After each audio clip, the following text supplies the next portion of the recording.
Venezuelan President Nicolás Maduro has proposed that early elections be held for the opposition-led National Assembly. During a rally of the United Socialist Party of Venezuela, President Maduro made the announcement to try and find a way forward working with the opposition. Monday, May 20th, marks 1 year since President Nicolás Maduro was re-elected with nearly 68% of the votes, beating two opposition candidates. Since the election, the president survived an assassination attempt and the latest coup attempt, which took place on April 30th. Chavistas are also celebrating the country's triumph over the sabotage of the electrical system and resilience of the people amid the financial blockade and the theft of Venezuela's assets. Today I have a proposal on the 20th of May to the opposition. We're going to measure ourselves electorally. We're going to have elections. Let's legitimize the only institution which has been illegitimate during the last 5 years. Let's go to elections. Let's go to early elections for the National Assembly to see who has the support of the people, who has the votes, to see who wins. Cuba is hosting a solidarity event with Venezuela Act at the University of Computer Sciences. This event featured musical performances and a tribute to Commander Hugo Chavez. Venezuelan Foreign Minister Jorge Arreaza was among the speakers. The brother of Hugo Chavez, Adán Chavez, who serves as the ambassador of the Bolivarian Republic in Cuba, also addressed the gathering. The two spoke about the importance of today's state in Venezuela and the battles won amid the U.S. blockade. We now share with you, in a very distant phase, the blockade, which we've been hit by. But we, the state, the government, and the revolutionary society, have made great efforts to mount anti-blockade strategies in record time, to ensure that things arrive, like medicines, food, inputs for production, for construction. Despite the blockade, these are heroic efforts. We were talking, and we came to the conclusion that it was important to hold this activity, taking advantage of the visit of Foreign Minister Jorge Arreaza to, among other things, commemorate that today it's been 1 year since the re-election of the son of Chavez, the re-election of Nicolas Maduro Moros as president of the Bolivarian Republic of Venezuela. We believe this is a very important date because of the climate we're living in, among other things, as well because the re-election of Comrade Nicolas Maduro was done in adherence to the laws. It was a clean and transparent process, which adhered to the Constitution, elections which were free, universal, and sovereign. Venezuelan citizens in Argentina are suffering the effects of the blockade imposed by the United States on their home country. They say sanctions are putting at risk the lives of their children. The consequences of the Trump administration's economic sanctions cut through the borders of Latin America like missiles, and they explode in the heart of Venezuelan families who are here in Argentina to treat their health problems. The blockade is not for the president. They are not hurting him. They are hurting us. They must stop this and unblock all the funds so that we can get the treatment we need. My daughter needs her post-transplant treatment. We have been fighting alongside her for 21 months. Her mother put herself at risk by donating her liver, and the blockade is making things impossible for us. That's why we ask them, we implore them to lift the blockade and stop these attacks on the Venezuelan people. Douglas is overcome with pain and anxiety because he knows that his daughter's life is in danger and that other children have died because of the sanctions imposed by the United States. He says the actions of the Venezuelan opposition are inhumane. They say they want humanitarian aid for the Venezuelan people. But what they are doing is the opposite. They are taking away humanitarian help from the Venezuelan people. They don't care about the Venezuelan people because if they did, they wouldn't act like this. They are interfering with the resources of the people. It's not a political issue. We are not politicians. We are ordinary Venezuelans, human beings who need and demand what is our right, and they are taking it away from us.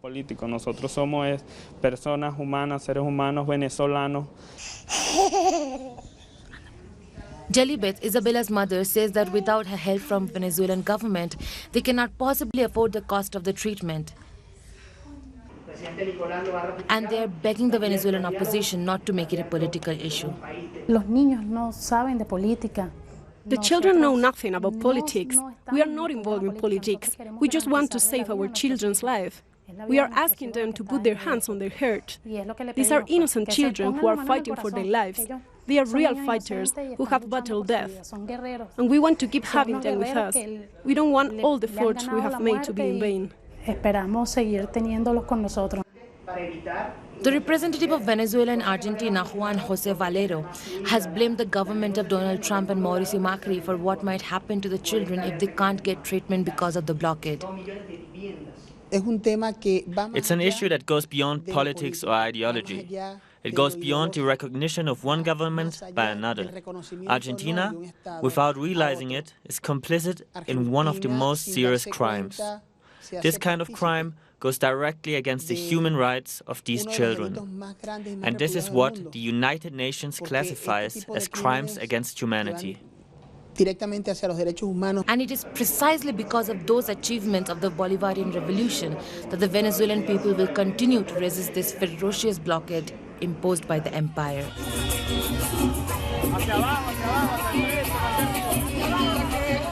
About 180 Venezuelan citizens are on their way home from Peru thanks to the Bolivarian government's return to the homeland plan. The group arrived at the Jorge Chávez International Airport in Lima earlier on Monday. Among the citizens heading home are children, several pregnant women, and 8 people with severe illnesses. Yet another underage migrant has died while in the custody of the U.S. Customs and Border Protection Agency. In an official statement shared on social media, the agency says a 16-year-old Guatemalan boy passed away early on Monday at the Hueslaco station in the Rio Grande Valley. The cause of the death is still unknown. The boy had reportedly been apprehended on May 13th near Hidalgo, Texas, for illegal entry into the country. The Special Jurisdiction for Peace in Colombia says former FARC leader Jesus Santrich has not been extradited to the U.S. due to the lack of evidence. In an official statement, the court said it does not have enough information to establish when Santrich would have committed the alleged drug trafficking crimes he is accused of by the U.S. Authorities have appealed that decision. Meanwhile, the FARC political party has rejected the judicial plot against Jesus Santrich. In an official statement, the party also rejected the role of the state in the killings of peace supporters and says it will take urgent actions to guarantee that peace agreements are fulfilled. Guarani communities in the province of Pastaza continue their struggle against a decision by the Ecuadorian government to appeal a court ruling which grants their lands protection from extractivist activities. The information with our correspondent, Denise Herrera. A court in Puyo, the capital of Pastaza province in the Ecuadorian Amazon, recently won a historic ruling which protects 500,000 acres of Guarani territory from being earmarked for oil drilling. The ruling also recognizes that the required consultation process with the Guaranis was violated. However, the Guarani people continue to demand that their territories be respected. The government said that Block 22 of our land is going to go to companies and that they consulted with us to make this decision. But that's a lie. So, now we want to clarify that the government must respect our lands. These are our homes and they are not for sale. We don't want any oil drying here. The Guaranis are also asking that their message be respected. They argue that all indigenous people have a right over their own lands and that the government's interest in oil drilling is not above their rights. As the authorities plan to appeal, we have also decided to appeal because although we are satisfied with the ruling, we believe that it can be improved, and we believe that this will help other indigenous communities affected by the extractivist interest in their lands. Members of the communities along with social organizations gather in Quito to demand respect for their rights. They are asking that the Minister of Energy, Carlos Pérez, respect the Constitution and not to impose the priorities of his ministry on protected lands. Having their voices be heard is a fundamental right of indigenous people.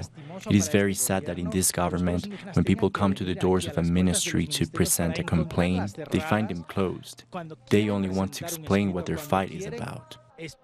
Despite Ecuadorian justice ruling in favor of the communities, the Minister of Energy has already said that in Ecuador there will be mining no matter what, and it will be done in a responsible manner, at the same time confirming that the government will appeal the ruling. Denise Herrera, Telesur Quito, Ecuador. We'll be back very soon. Stay with us.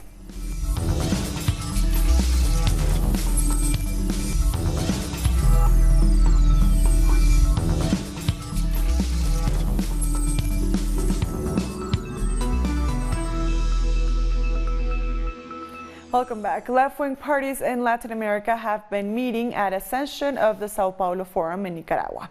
Let's find out more. 19 left-wing parties from 14 Latin American countries gathered in Managua to discuss the U.S. attacks on Venezuela and Nicaragua and what they can do to support those countries. We need to be very clear about the risks that exist for our peoples and about the need to unite the efforts of all the parties that are members of the Sao Paulo Forum and of all our progressive forces to stop this offensive. The attacks by the United States have reached a level of aggression that I would call highly irresponsible. This could have grave consequences for all sectors in our countries, not just for the left. The failed attempt at a coup in Nicaragua was a central item on the agenda. We have restored peace and stability, and we are on the way to economic recovery.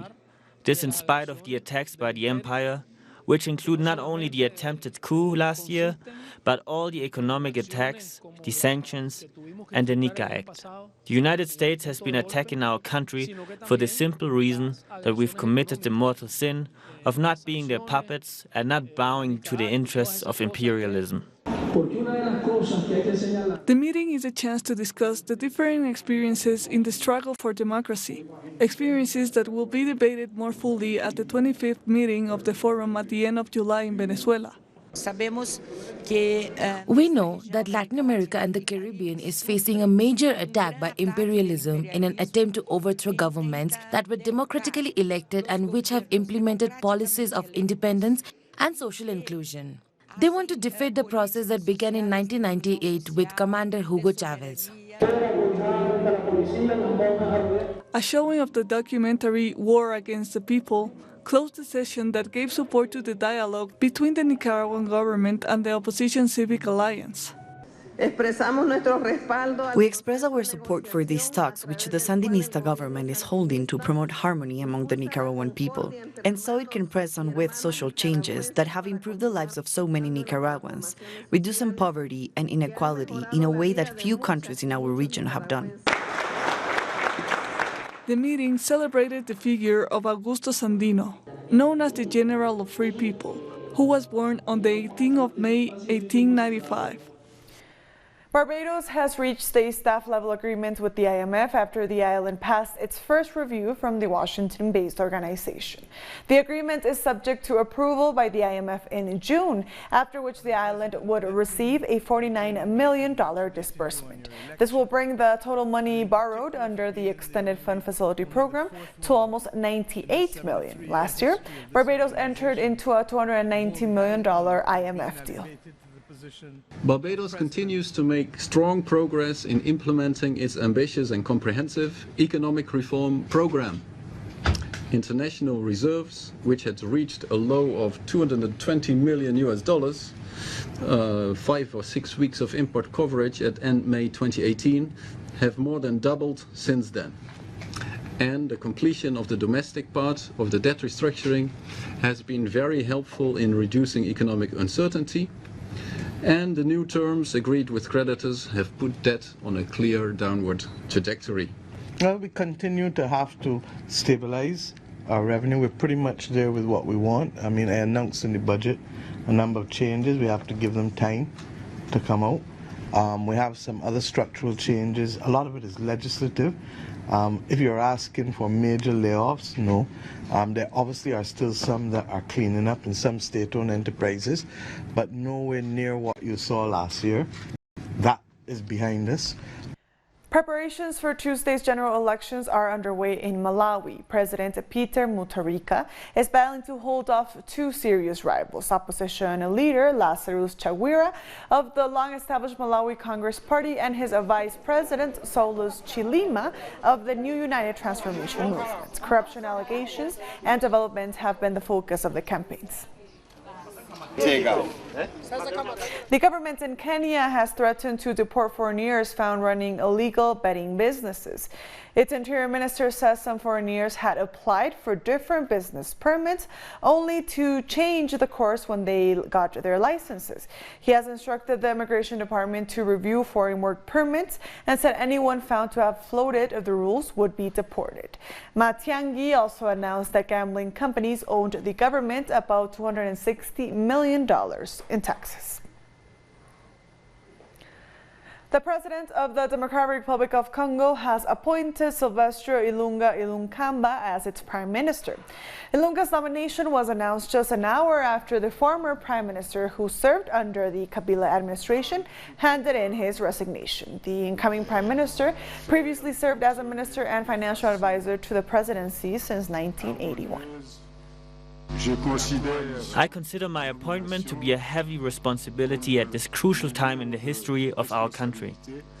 I pledge to mobilize all my capacities to make the coalition work harmoniously at a government level. The head of the World Health Organization has urged different political factions in the DRC to unite in the battle against Ebola.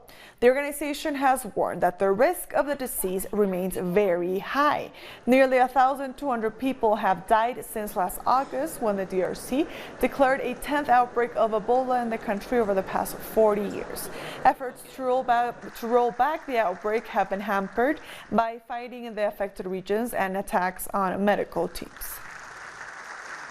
Unless we unite to end this outbreak, we run the very risk that it will become more widespread and more expensive and more aggressive.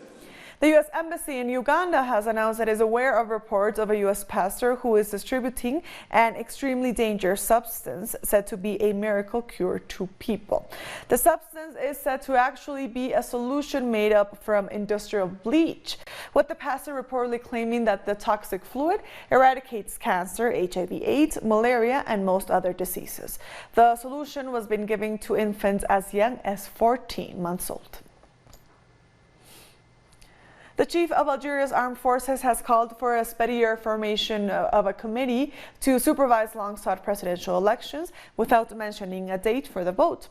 Lieutenant General Ahmed Gaed Salah says elections are the best way to overcome the country's ongoing political crisis and to avoid a constitutional vacuum. A presidential election had previously been scheduled for July 4th. And now we go to the Dominican Republic, where people have been taken to the streets, not to protest, but to call on people to read more. On the 10th anniversary of Santo Domingo's Children's Library, hundreds of people marched to encourage the habit of reading. There are hundreds of families that have come to support and say yes to the books and yes to the reading. We have named this march for the love of books, because love should be central to any activity and any institution dedicated to childhood. The march took place in the National Botanical Gardens, where the participants covered 3 kilometers in a natural environment full of surprises. There is a country in the world located on the same trajectory as the sun, a child of the night before, in an unlikely group of islands of sugar and alcohol, simply light, like the wing of the bat supported on the breeze. The Children's Library is a cultural center created by Dr. Margarita Cedeno, current Vice President of the Republic. It draws families into a cultural and technological environment to promote the habit of reading. We have had more than 1.5 million visitors, sharing around 80,000 activities, workshop reading clubs, literary meetings, film festival, comic festivals, storytelling festivals, to stimulate the new generations. We also found parades of storytellers, stilt walkers, literary characters, dance, theater, paint, and music. Every kind of artistic expression was present. We are walking to motivate each child, each human being to read because it's important to read. It is important because it teaches you. You learn a lot and it natures you. Everyone is walking here for life. Initiatives like this open a door to hope, because encouraging the love of reading in the new generations will result in a higher level of culture and more critical spirit. We'll be back very soon. Stay with us.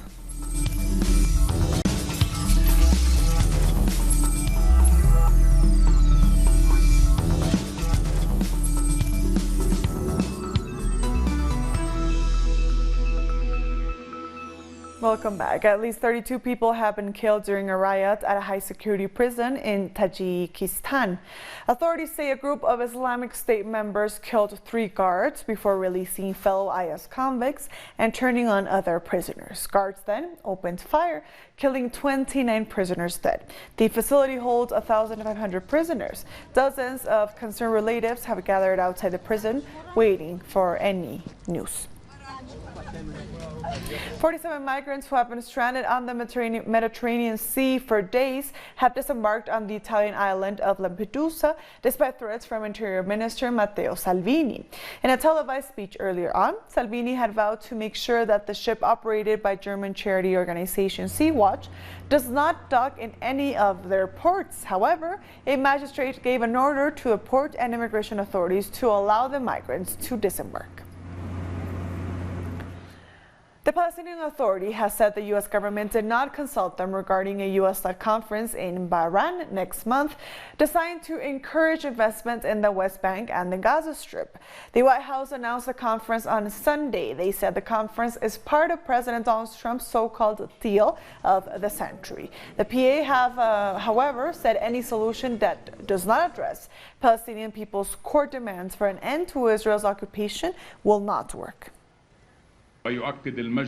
Cabinet stresses that it wasn't consulted about the reported workshop, neither about the content nor the outcome and or the timing. It clarifies that the financial crisis that the Palestinian National Authority is living through today is a result of the financial war that is being waged against us in order to win political consensus.